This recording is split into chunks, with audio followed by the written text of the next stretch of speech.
पुतली आंख के बीच स्थित काले गोलाकार भाग को कहते हैं। इसका आकार लगभग 2 से 8 मिलीमीटर होता है।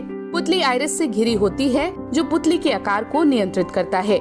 जॉर्जिया इंस्टीट्यूट ऑफ टेक्नोलॉजी के शोधकर्ताओं द्वारा पुतली पर किए गए 3 परीक्षणों में सबसे अधिक और सबसे कम अंक पाने वालों की पुतली के आकार में स्पष्ट अंतर देखे गए हैं।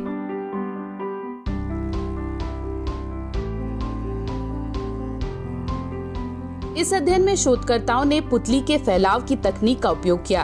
पुतली के आकार और बुद्धि के बीच के संबंध को समझने के लिए एटलांटा समुदाय के 18 से 35 वर्षों के 500 से अधिक लोगों पर अध्ययन किया गया।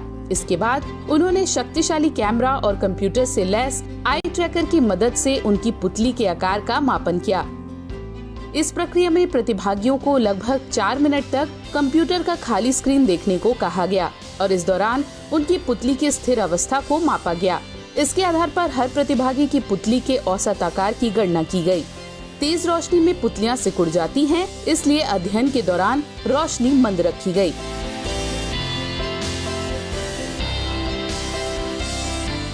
अध्ययन के अगले भाग में प्रतिभागियों की बुद्धिमत्ता, याद रखने की क्षमता और एकाग्रता के कई परीक्षण किए गए। इसके लिए प्रतिभागियों को कंप्यूटर स्क्रीन के एक सिरे पर बड़े से टिमटिमाते तारे से ध्यान बचाते हुए स्क्रीन के विपरीत सिरे पर एक अक्षर की पहचान करना था। ये अक्षर कुछ ही पल के लिए दिखाई देता, इसलिए सेकंड्स के लिए भी अगर टिमटिमाते तारे की ओर ध्यान गया तो अक्षर नहीं देख पाएंगे। गौरतलब है कि मनुष्य में पेरिफेरल विजन यानी कि परिधीय दृष्टि से गुजरने वाली वस्तुओं पर प्रतिक्रिया देने की प्रवृत्ति होती है, लेकिन इस कार्य में अक्षर पर ध्यान केंद्रित करने का निर्देश दिया गया था। परीक्षण में शोधकर्ताओं ने पाया कि पुतली का मूल आकार विभिन्न प्रतिक्रियाओं की क्षमता से जुड़ा हुआ है।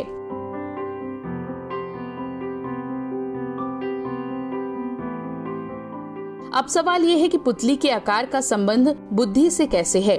शोधकर्ताओं का मानना है कि पुतली का आकार मस्तिष्क के ऊपरी स्टेम में स्थित लोकस कोरियोलियस की गतिविधि से संबंधित है। ये मस्तिष्क के अन्य हिस्सों से तंत्रिकाओं के माध्यम से जुड़ा होता है।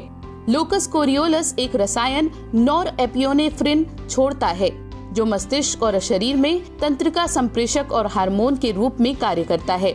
इसके साथ ही ये अनुभूति, एकाग्रता, सीखने और स्मृति जैसी प्रतिक्रियाओं को भी नियंत्रित करता है। ये मस्तिष्क की गतिविधियों का समन्वय भी करता है ताकि मस्तिष्क चुनौतीपूर्ण कार्यों और लक्ष्यों को पूरा करने के लिए मिलकर काम कर सके। लोकस कोरियोलियस के काम में गड़बड़ी की वजह से मस्तिष्क के कार्यों में समन्वय अस्त व्यस्त हो जाता है। इसका संबंध अल्जाइमर और एकाग्रता के अभाव से देखा गया है। मस्तिष्क की गतिविधियों में समन्वय बहुत महत्वपूर्ण है और मस्तिष्क अपनी अधिकांश ऊर्जा को इसको बनाए रखने में खर्च करता है।